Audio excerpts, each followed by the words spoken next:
Este podcast se presenta por cortesía de Movistar Empresas, el aliado que está transformando negocios en Argentina, Chile, Colombia, Ecuador, Perú, Uruguay, México y Venezuela, brindando soluciones digitales que se ajustan a cada necesidad y potenciando sus operaciones con servicios en cloud, IoT, seguridad, conectividad, Big Data y advertising.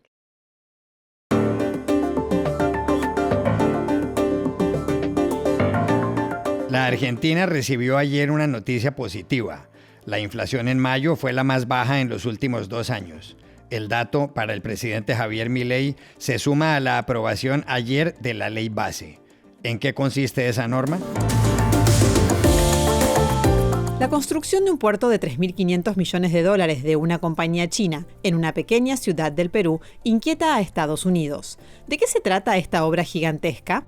El académico venezolano Moisés Naim está en Madrid para lanzar su último libro. Se titula Lo que nos está pasando, 121 ideas para escudriñar en el siglo XXI. Hablamos con él. Hola, bienvenidos a Y esto no es todo, el podcast del Georgetown Americas Institute de la Universidad de Georgetown en Washington, D.C. Soy Juan Carlos Iragorri, desde Madrid. Soy Paz Rodríguez Niel, desde Buenos Aires. Soy Jorge Espinosa y estoy en Bogotá. Es viernes 14 de junio y esto es todo lo que usted debería saber hoy.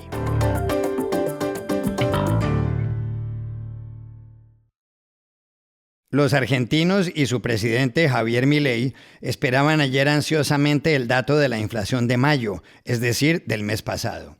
En abril había sido del 8,8% y un mes antes, en marzo, del 11%.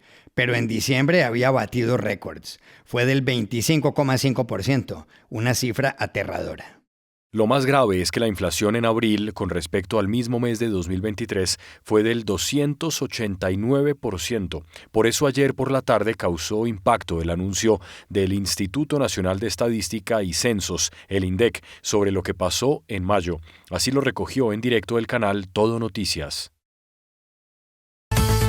Bienvenidos, comenzamos Está Pasando, dando a conocer el dato de la inflación del mes de mayo, según el relevamiento del INDEC, 4,2%. Y esto implica un acumulado en lo que va del año de 71,9%. Sofi, sigue el camino de la desaceleración, ¿verdad? Totalmente. El dato fue recibido con satisfacción por el ministro de Economía, Luis Toto Caputo. Se trata de la inflación mensual más baja en los últimos 2 años y constituye una noticia positiva para Milei, que ayer se enteró de otra desde el Fondo Monetario Internacional. Así es, en Washington el fondo autorizó un desembolso de $800 millones para Argentina por haber cumplido sobradamente los objetivos económicos del primer trimestre de este año. Todo forma parte del pago del crédito de $50.000 millones que el fondo le dio a Argentina en 2018. Por si fuera poco, una tercera noticia favorable para Milei en las últimas horas fue la aprobación en el Senado, en la madrugada de ayer, de la denominada Ley Bases, como contamos en este podcast. Pero, Paz, ¿en qué consiste exactamente la ley? ¿Qué cosas puede cambiar? Mira, esta ley incluye materias de enorme sensibilidad, desde privatizaciones hasta ventajas para grandes inversores, una amnistía para evasores y una delegación al presidente de facultades que son exclusivas del Congreso. El proyecto aprobado por el Senado incluyó cambios respecto de lo que había aprobado la Cámara de Diputados y por eso ahora deberá volver a esa Cámara que puede insistir con su versión.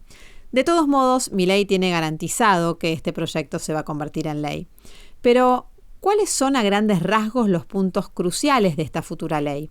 En primer lugar, la declaración de emergencia y delegación de facultades en materia administrativa, económica, financiera y energética por 1 año en el que Milei va a poder modificar las reglas sin pasar por el Congreso.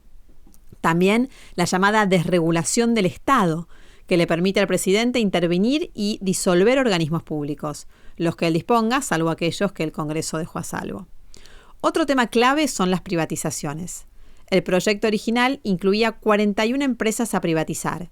Al Senado, el proyecto llegó con 9 empresas a privatizar y los senadores retiraron otras 3 muy sensibles: Aerolíneas Argentinas, que es la aerolínea de bandera, el correo y la compañía de radio y televisión. Sí quedaron, por ejemplo, la empresa de energía Enarsa y la de aguas. Lo aprobado también incluye una flexibilización laboral que, por ejemplo, duplica el periodo de prueba de los trabajadores, que elimina sanciones contra el trabajo informal y que permite tener hasta 5 personas contratadas sin registrarlas en relación de dependencia. Pero, sin dudas, un punto especialmente polémico es el régimen de incentivos para grandes inversiones, el RIGI, que da beneficios de todo tipo, sobre todo impositivos, durante 30 años para los proyectos de inversión que sean superiores a los $200 millones en algunos sectores estratégicos. Estos sectores fueron acotados por el Senado y que blinda además a las empresas ante cambios normativos que puedan venir a futuro. Por último, en paralelo con la ley base se aprobó un paquete fiscal. Te cuento un dato adicional para seguir con atención de esto. El Senado eliminó de ese paquete un impuesto para los asalariados de sueldos más altos. Y esto tiene un fuerte impacto en las cuentas públicas por la cantidad de dinero en juego. Lo había entonces restablecido la Cámara de Diputados, el Senado lo elimina. Habrá que ver si Diputados insiste para imponer el impuesto que afecta a cientos de miles de trabajadores. Pero, en definitiva, más allá de cuál sea la redacción final y de lo que Milei haya perdido en el camino, la aprobación del Senado de la ley bases es un triunfo indudable para el gobierno, y no solo por las herramientas en sí, sino por el impacto político que significa haberlas conseguido.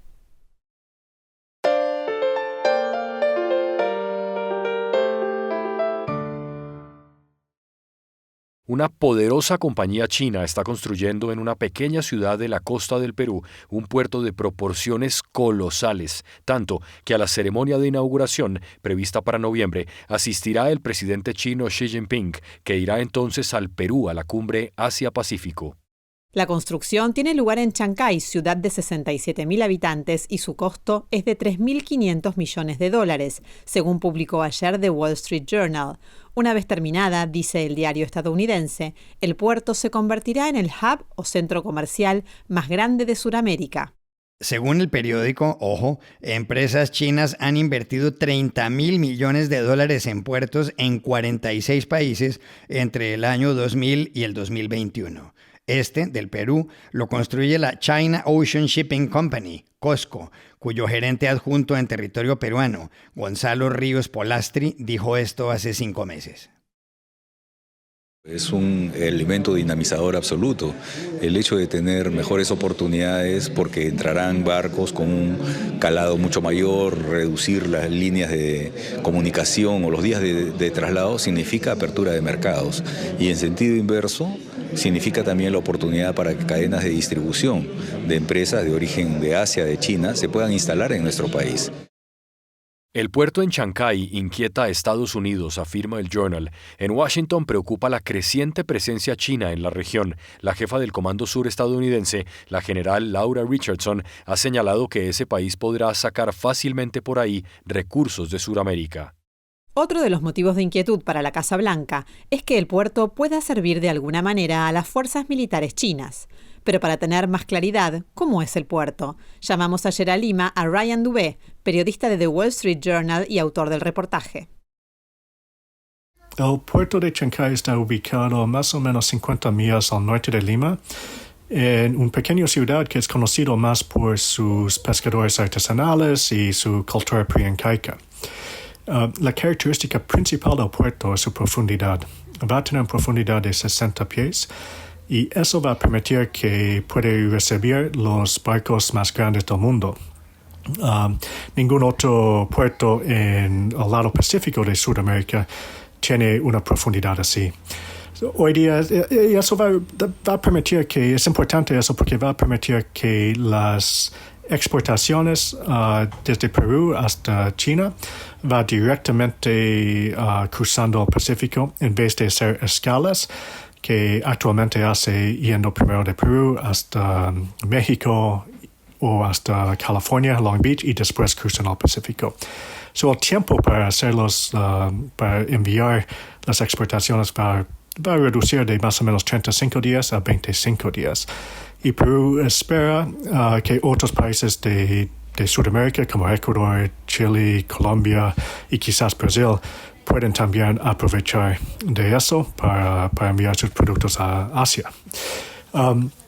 Otro de las características interesantes del puerto es que porque está ubicado al borde de la ciudad, ¿no? Hay casas muy cercas al puerto. Han construido una túnel que es más o menos 1 milla, y eso donde va a entrar todo de los vehículos con carga, van a entrar y salir por allá y tratar de reducir el impacto que va a tener el puerto en la comunidad. Otra de las características que es interesante es que va a utilizar vehículos sin conductores para mover la carga adentro del puerto y hasta los barcos cuando llegan.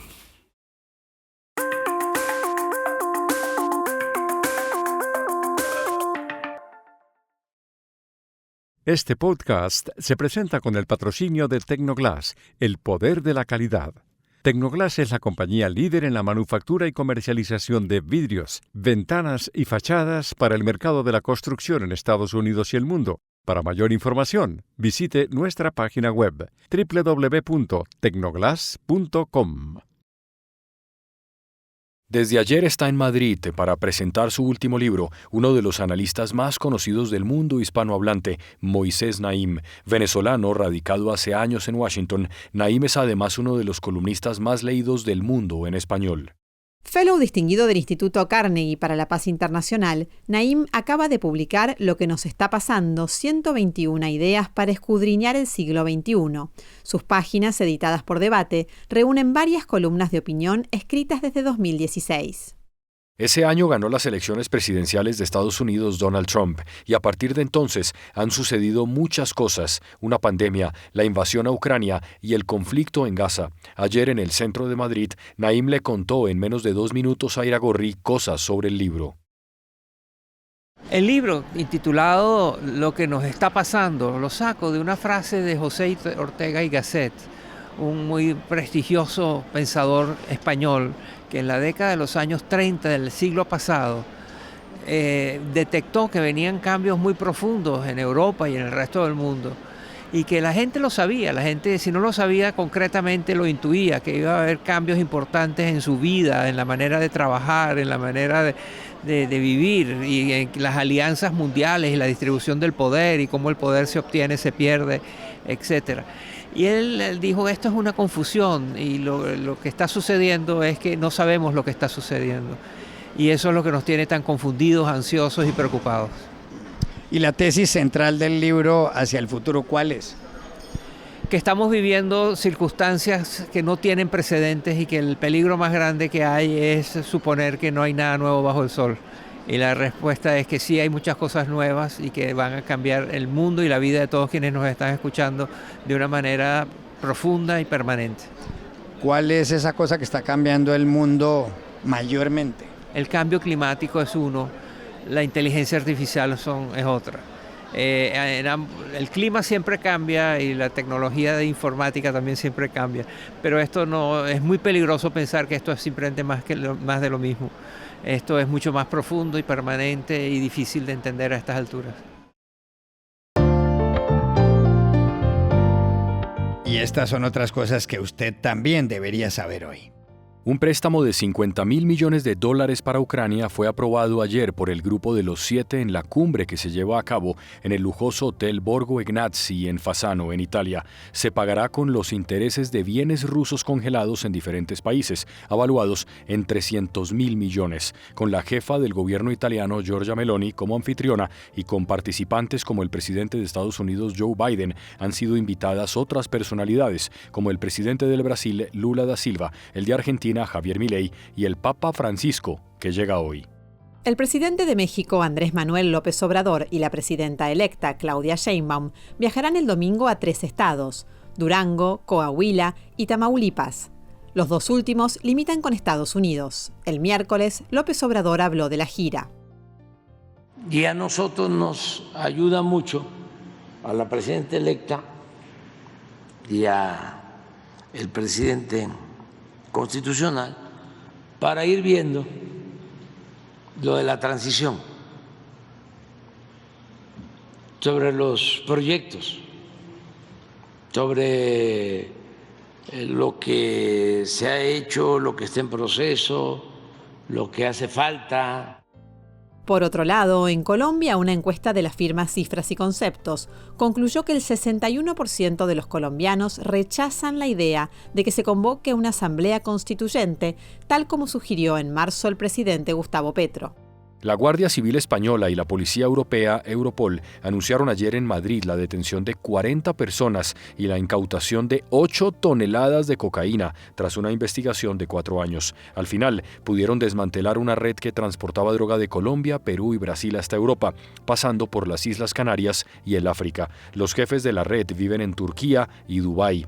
Por otra parte, ayer la Corte Suprema de Estados Unidos rechazó por unanimidad una demanda que pretendía impedir el acceso de las mujeres a la píldora abortiva mifepristona. Y aquí termina el episodio de hoy de Y esto no es todo, donde siempre habrá más. En la producción estuvo John F. Burnett. Y pueden suscribirse a este podcast en nuestro sitio web y esto no es todo.georgetown.edu, seguirnos en nuestras cuentas de X y de Instagram @y esto no es todo y buscarnos en nuestro canal de YouTube. Chao, hasta la próxima.